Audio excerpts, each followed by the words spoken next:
The Indian constitution, ഇന്ത്യയുടെ ഭരണഘടന. പൗരന്മാർ എന്ന നിലയിൽ നാം ജീവിക്കാൻ ആഗ്രഹിക്കുന്ന തരത്തിലുള്ള രാജ്യത്തിൻ്റെ അടിസ്ഥാനമായ ചില ആദർശങ്ങൾ ഭരണഘടന പ്രതിപാദിക്കുന്നു. ഇത് നമ്മുടെ സമൂഹത്തിൻ്റെ അടിസ്ഥാന സ്വഭാവത്തെക്കുറിച്ച് പറയുന്നു.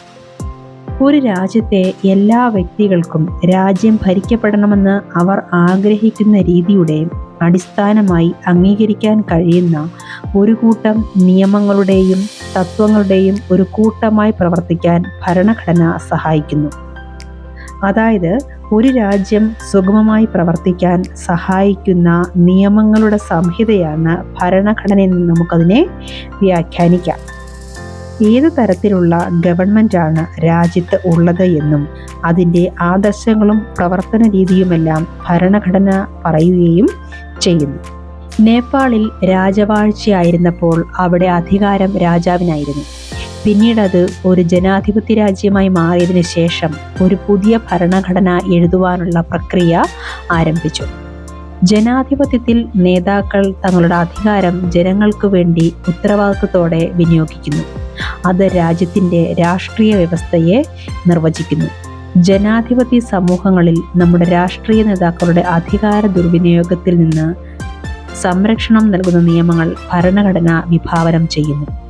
തീരുമാനമെടുക്കൽ പ്രക്രിയകളെ നിയന്ത്രിക്കുന്ന ചില സുപ്രധാന മാർഗനിർദ്ദേശങ്ങൾ ഇത് നൽകുന്നു.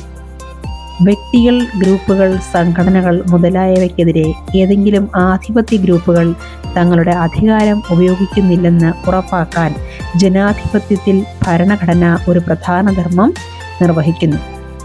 ന്യൂനപക്ഷത്തിനുമേലുള്ള ഭൂരിപക്ഷത്തിൻ്റെ സ്വേച്ഛാധിപത്യമോ ആധിപത്യമോ ഭരണഘടന തടയുന്നു. ഇന്ത്യൻ ഭരണഘടന എല്ലാ പൗരന്മാർക്കും തുല്യതയ്ക്കുള്ള അവകാശം ഉറപ്പു നൽകുന്നു. കൂടാതെ മതം, ജാതി, ലിംഗഭേദം, വംശം മുതലായവയുടെ അടിസ്ഥാനത്തിൽ ഒരു പൗരനോടും വിവേചനം പാടില്ലെന്നും പറയുന്നു. ഇന്ത്യൻ ഭരണഘടനയുടെ പ്രധാന സവിശേഷത എന്താണെന്ന് നോക്കിയാൽ, ഇന്ത്യൻ ദേശീയ പ്രസ്ഥാനം ബ്രിട്ടീഷ് ഭരണത്തിൽ നിന്നും സ്വാതന്ത്ര്യത്തിനായുള്ള പോരാട്ടത്തിൽ നിരവധി പതിറ്റാണ്ടുകളായി സജീവമായിരുന്നു. ഒരു സ്വതന്ത്ര ഇന്ത്യ എങ്ങനെയായിരിക്കണമെന്ന് സങ്കല്പിക്കാനും ആസൂത്രണം ചെയ്യാനും ദേശീയവാദികൾ ധാരാളം സമയം ചെലവഴിച്ചു. ഭരണഘടന രചിക്കുമ്പോൾ ഇന്ത്യ പാകിസ്ഥാൻ വിഭജനം മൂലം ഇന്ത്യ ഒരു പ്രക്ഷുബ്ധാവസ്ഥയിലൂടെ കടന്നു പോവുകയായിരുന്നു. സാമൂഹിക സാമ്പത്തിക പരിഷ്കരണങ്ങളിലൂടെ ദാരിദ്ര്യ നിർമ്മാർജ്ജനത്തോടൊപ്പം ദേശീയ ഐക്യം കാത്തുസൂക്ഷിക്കുകയും വൈവിധ്യം നിലനിർത്തുകയും ചെയ്യുക എന്നുള്ളതാണ് ഭരണഘടനയുടെ ലക്ഷ്യം.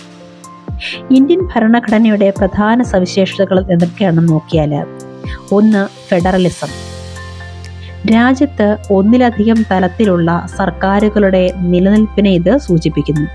ഇവ സംസ്ഥാന തലത്തിലും കേന്ദ്ര തലത്തിലുമാണ് ഉള്ളത്.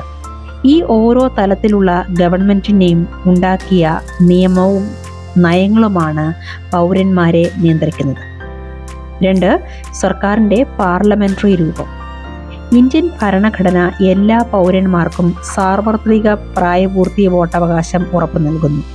ഇതിനർത്ഥം രാജ്യത്തെ ഓരോ പൗരനും അവൻ്റെ അല്ലെങ്കിൽ അവളുടെ സാമൂഹിക പശ്ചാത്തലത്തെ പരിഗണിക്കാതെ തന്നെ അവരുടെ പ്രതിനിധികളെ തിരഞ്ഞെടുക്കുന്നതിൽ നേരിട്ട് പങ്കെടുക്കാം എന്നതാണ്. പാർലമെൻ്ററി രൂപത്തിലുള്ള ഗവൺമെൻറ് ജനപ്രതിനിധികൾ ജനങ്ങളോട് ഉത്തരവാദിത്തമുള്ളവരാണ്. 3. അധികാര വിഭജനം. അധികാര വിഭജനം രാജ്യത്ത് 3 തരത്തിലാണ് ഉള്ളത്. 1. ലെജിസ്ലേച്ചർ, 2. എക്സിക്യൂട്ടീവ്, 3. ജുഡീഷ്യറി. ഒന്നാമത് ലെജിസ്ലേച്ചർ, നിയമനിർമ്മാണ സഭ. നമ്മുടെ തിരഞ്ഞെടുക്കപ്പെട്ട പ്രതിനിധിയെ സൂചിപ്പിക്കുന്നതാണ് നിയമനിർമ്മാണ സഭ. അവരാണ് നിയമങ്ങൾ നിർമ്മിക്കുന്നത്. രണ്ടാമത് എക്സിക്യൂട്ടീവ്, നിയമങ്ങൾ നടപ്പിലാക്കുന്നതിനും ഗവൺമെൻറ്റിൻ്റെ നടത്തിപ്പിനും ഉത്തരവാദിത്തമുള്ള ഒരു ചെറിയ ഗ്രൂപ്പിനെയാണ് എക്സിക്യൂട്ടീവ് എന്ന് വിളിക്കുന്നത്. ജുഡീഷ്യറി എന്നത് രാജ്യത്തെ കോടതികളുടെ സംവിധാനത്തെ സൂചിപ്പിക്കുന്നു. തർക്കങ്ങൾ പരിഹരിക്കുകയും നിയമങ്ങൾ അനുസരിക്കപ്പെടുന്നുണ്ട് എന്ന് ഉറപ്പുവരുത്തുകയും ചെയ്യുന്നത് ജുഡീഷ്യറിയാണ്.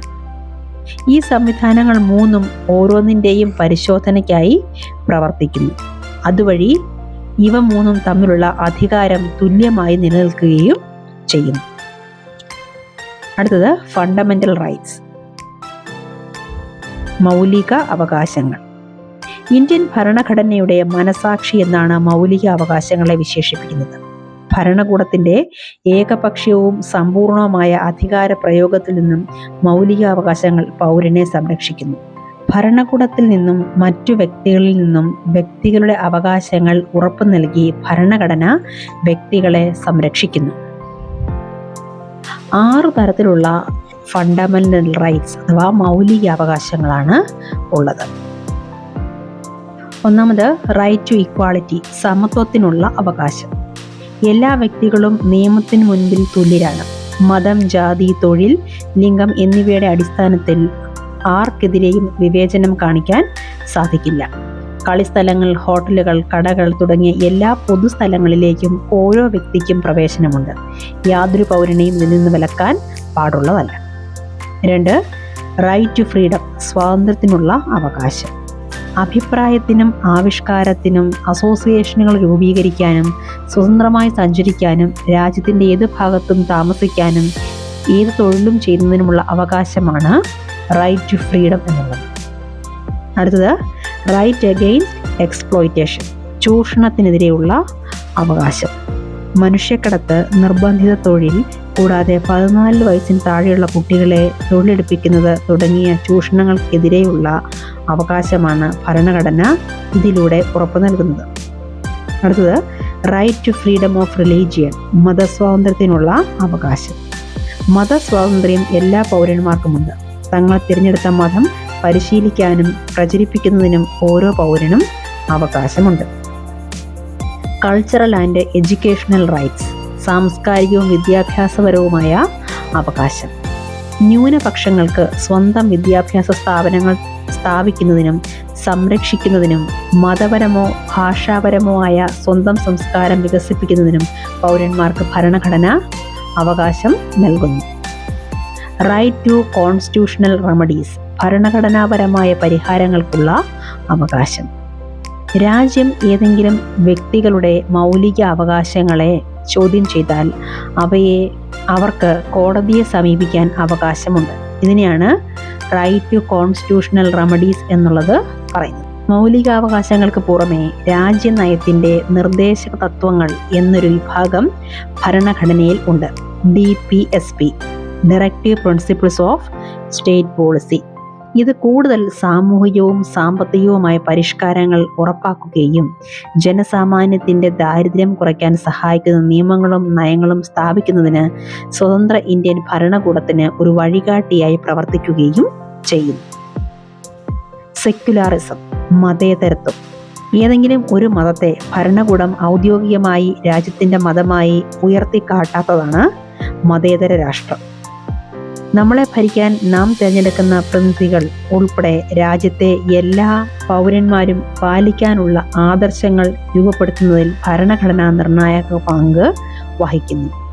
രാജ്യത്തിൻ്റെ അടിസ്ഥാന സ്വഭാവത്തിൽ മാറ്റം വരുത്തുന്ന രാഷ്ട്രീയത്തിൻ്റെ പുതിയ ആശയങ്ങൾ പ്രതിഫലിപ്പിക്കുന്നതിനായി ഭരണഘടനയിൽ വർഷങ്ങളായി മാറ്റങ്ങൾ വരുത്തുന്നുണ്ട്.